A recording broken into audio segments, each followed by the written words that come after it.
Et aujourd'hui, j'ai envie de te parler de redécouvrir la puissance qui part du cœur.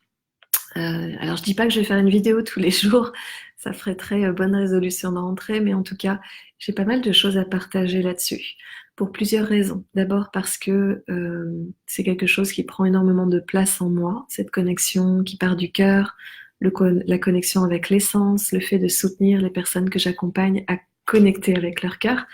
Et puis aussi parce que je sens encore une fois ce besoin de, de soutenir, de rassembler les âmes qui ont envie de se connecter à ça, qui ont envie de se connecter à cette réalité qui est la leur et d'en faire quelque chose.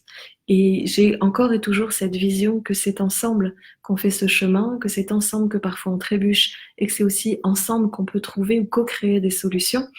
Et dans ce qu'on voit actuellement dans le monde, avec tout ce qui bouge, avec les incendies ici et là, avec les décisions politiques qui peuvent être prises dans certains pays, tout comme le nôtre, on peut se poser la question de qu'est-ce qu'on peut faire concrètement, qu'est-ce qu'on peut faire. Alors souvent, les actions qu'on peut faire, elles sont des actions de soutien. Et puis très rapidement, on va arriver à la conclusion que les actions de soutien, eh ben, c'est d'abord en nous qu'elles vont prendre place, qu'elles vont prendre racine. Et c'est en nous que ces actions doivent d'abord se manifester avant de pouvoir les manifester à l'extérieur. Et quand je parle d'action, finalement, je parle de connexion, je parle d'apaisement, je parle d'aller voir nos ombres, d'aller voir nos émotions, d'aller voir notre violence intérieure, parce que la violence fait partie de l'être humain, qu'on le veuille ou non, qu'on ait choisi ou pas un mode d'éducation non violente ou pas, on a de la violence. On a de la violence parce que on est aussi des animaux, on a aussi des cerveaux archaïques qui sont programmés pour réagir quand il y a un danger et réagir à la peur. Et dans le milieu spirituel, dans le monde, on dit que il y a deux énergies finalement, celle de l'amour, celle de la peur. Et celle de la peur, c'est un endroit où l'amour n'a pas encore pris racine, où l'amour n'a pas encore pu se répandre. C'est bien joli, mais quand on est connecté au quotidien à des situations qui nous touchent, qui activent notre cerveau archaïque et qui font qu'on a ces réactions émotionnelles super fortes, concrètement, comment on fait? Ce travail-là de comment on fait, il devient de plus en plus présent, de plus en plus vivant, parce qu'il y a plein de techniques qui émergent, parce qu'on commence à sentir que c'est notre responsabilité, c'est ça le travail qui est à faire. C'est pas aller chercher à droite et à gauche les plus grandes expériences, c'est pas chercher à devenir riche, c'est pas nécessairement à chercher à voir des anges ou à voir des licornes qui est important. Ce qui est important, c'est petit à petit de faire la paix à l'intérieur de nous, de faire la paix avec nos émotions, de faire la paix avec notre histoire, de faire la paix avec notre entourage. Et honnêtement, ça prend toute une vie. Alors, il y a plein de façons d'y parvenir. Moi, une des façons qui m'a aidée le plus ces dernières années, j'en ai déjà parlé plusieurs fois, mais ça a été le fait d'utiliser l'énergie, l'énergétique, pour venir se connecter à cette partie de moi qui est calme, à cette partie de moi qui sait tout. Cette partie-là, je l'appelle notre essence. Plus précisément, notre essence, pour moi, est le mouvement unique qui danse sur cette paix intérieure. C'est pas très compliqué d'aller goûter la paix à l'intérieur de soi. Honnêtement, n'importe quelle approche de méditation, de centrage, de mandala va nous permettre de connecter à un espace à l'intérieur où tout est calme, où tout est paisible et où tout s'ouvre. Et ça prend pas forcément beaucoup de temps.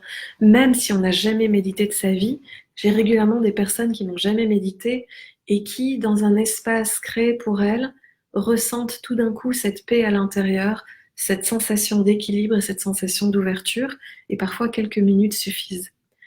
Et c'est un préalable qui est super intéressant et super important parce que c'est cette paix qui est là qu'on goûte et qu'on apprend à goûter plusieurs fois pour venir vraiment l'ancrer en nous.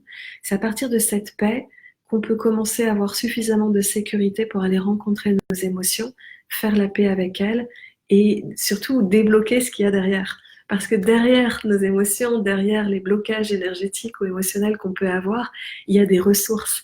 Et ces ressources, elles sont juste formidables. C'est des ressources d'intuition, c'est des ressources de talent, des choses qu'on avait mis de côté, qu'on n'arrivait pas à reconnaître en nous, mais que comme par hasard, on voyait très bien chez les autres à l'extérieur. C'est des sensations de se redécouvrir, c'est des sensations d'habiter le monde comme s'il nous appartenait. Et derrière tout ça, il y a énormément de puissance. La puissance, c'est pas un pouvoir sur les autres, c'est quelque chose qui part du cœur et qui vient rayonner, et qui donne envie de se mettre en mouvement, de se mettre en action et de créer et de voir ce que notre création va toucher. Parce que finalement, une des choses qu'on aime le plus au monde, vraiment, c'est quoi?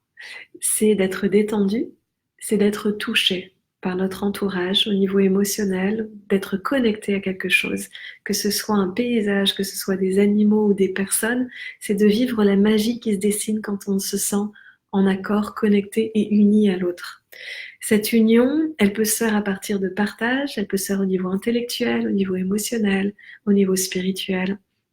Et je crois que la plus haute aspiration qu'on peut avoir, c'est de sentir cette sensation d'union ou d'unité avec tout ce qui est. Chaque fois qu'on fait cette expérience d'expérience, souvent c'est un peu par hasard, c'est un peu par surprise, on ne sait même pas comment reproduire cet état-là. Et le piège serait de vouloir le reproduire à tout prix et de se mettre en quête de ça.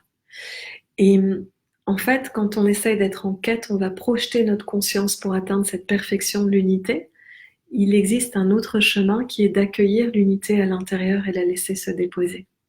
Et c'est quelque chose qui se pratique et qui fait un bien fou.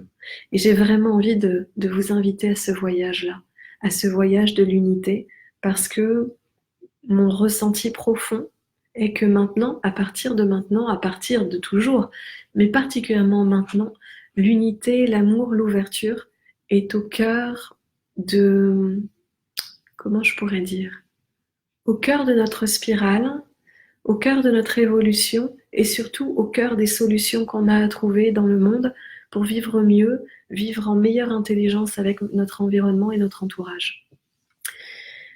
On a essayé de tenir les bonnes résolutions. Ça tombe bien, c'est la période. Le truc, c'est que quand on prend des résolutions, souvent on va y aller avec de la volonté. Et notre volonté, elle tient jusqu'à un certain point. Et quand bien même on aurait une volonté qui tient coûte que coûte, et beaucoup de personnes ont reçu une éducation qui fait que la volonté est la seule option pour avancer, ça donne une énergie qui est vraiment dans les mâchoires, qui est les dents serrées et qui avance avec de la tension. Et quand on avance avec de la tension, il y a un moment donné où la tension, elle lâche, il y a de la décompression. Et évidemment, quand il y a de la décompression, souvent, c'est pas les moments où on se trouve les plus formidables. Dans la décompression, ça va être des moments où on va passer nos nerfs sur quelqu'un d'autre. Ça peut être des moments où on va passer nos nerfs sur de la nourriture ou sur une action, une substance, quelque chose qui n'est pas réellement bon pour nous, pour notre environnement. Et à ce moment-là, comme on est en décompression, on ne peut pas s'en empêcher. Donc c'est vrai que l'énergie de la volonté, elle est intéressante, mais on ne peut pas l'utiliser trop longtemps parce que sinon c'est comme un élastique qui est tendu à bloc et qui à un moment donné va lâcher. Inévitablement, quand ça lâche, ça fait mal. La proposition de l'unité, la proposition du cœur, la proposition de l'ouverture, elle est de partir de ce centre-là. Et à partir de ce centre, il y a des choix qui viennent dans notre vie. On ne sait même plus si c'est nous qui les avons faits ou si le choix s'est fait à travers nous. Et quand le choix est fait à travers nous, tout naturellement, notre quotidien se transforme. Donc ce qui va se transformer, ça peut être au niveau relationnel, ça peut être au niveau de la nourriture qu'on consomme, ça peut être au niveau de la conscience qu'on met dans nos actes du quotidien. Et tous, on est plus ou moins déconnectés de notre quotidien, de notre environnement à différents niveaux. On fait pas exprès, et même si on essaye de se reconnecter de toutes nos forces, c'est pareil, on y met de la volonté. Et tant qu'on est avec de la volonté, c'est dans le mental. Et donc, ça a ses limites. Il y a un moment donné où même si on a fait une cure de jus, qu'on est devenu végétarien pendant 1 mois ou 2 mois, si on l'a fait avec l'énergie de la volonté, il y a un endroit qui n'est pas rejoint dans le corps et qui fait qu'à un moment donné, on va lâcher. Si au contraire, notre conscience est touchée à un haut niveau, et que ça contribue à tous les niveaux de nos valeurs, il y a quelque chose qui va s'installer dans notre vie et qui va durer. Donc c'est important de pouvoir avoir un regard sur nos vies et d'aller voir avec de l'intégrité, avec de la vérité, même de l'intransigeance. Qu'est-ce qui fait qu'à certains endroits, on n'a pas réussi à mettre en place une habitude dont on savait qu'elle était bonne pour nous ou pour notre environnement? Ça peut être parce qu'on a des parts de nous qui ne sont pas convaincus de le mériter.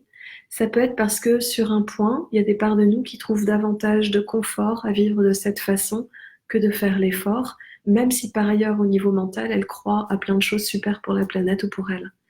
C'est toute la difficulté, c'est qu'on peut avoir toutes les valeurs du monde, quand elles restent au niveau mental, eh ben on a du mal à les vivre. Et le but du jeu, c'est de vivre les choses, c'est de les incarner complètement. D'incarner nos choix, d'incarner nos valeurs et d'incarner notre essence.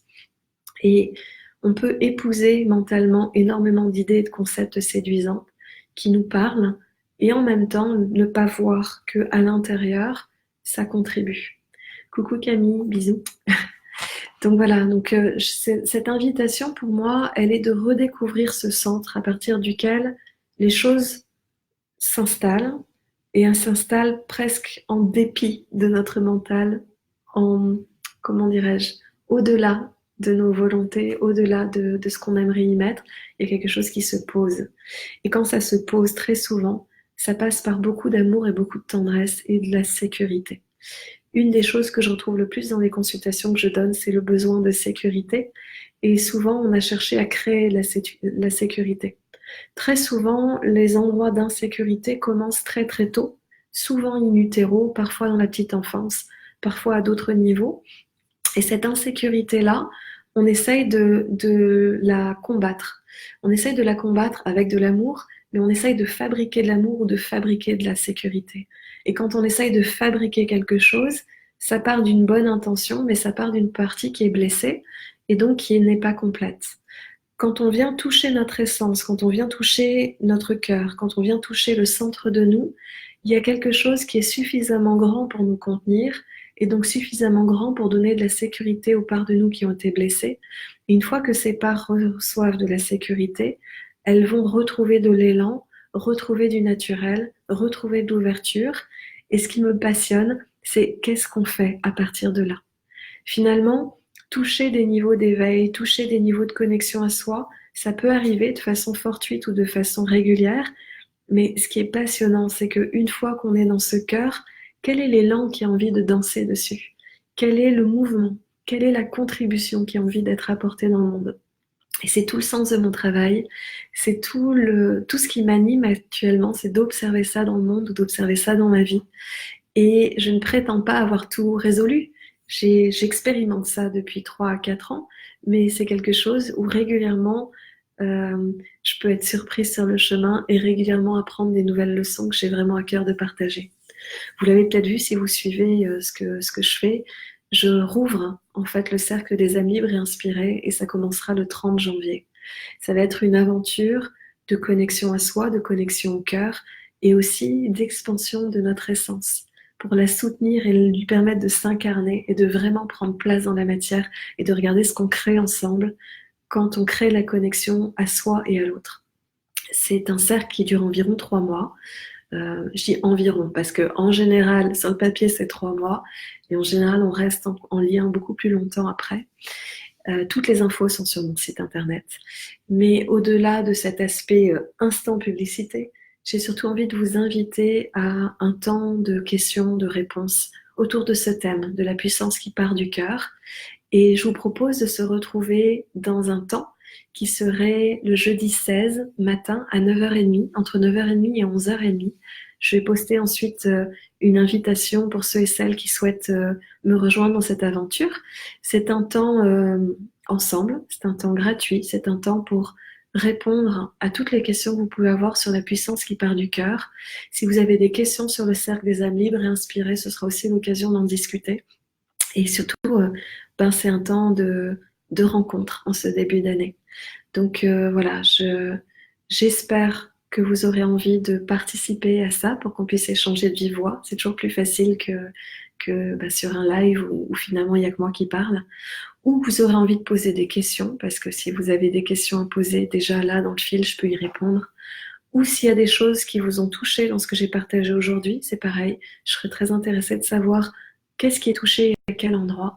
Et je vous dis à très bientôt en croisant les doigts pour que vous puissiez me rejoindre le jeudi 16 matin à 9h30 sur un Zoom, parce que le Zoom va nous permettre d'échanger de vive voix et c'est plus sympa que sur un Facebook Live. Donc je vous remercie à tous et à toutes pour votre passage, votre participation, le fait que vous preniez du temps pour venir écouter et je vous dis à très bientôt.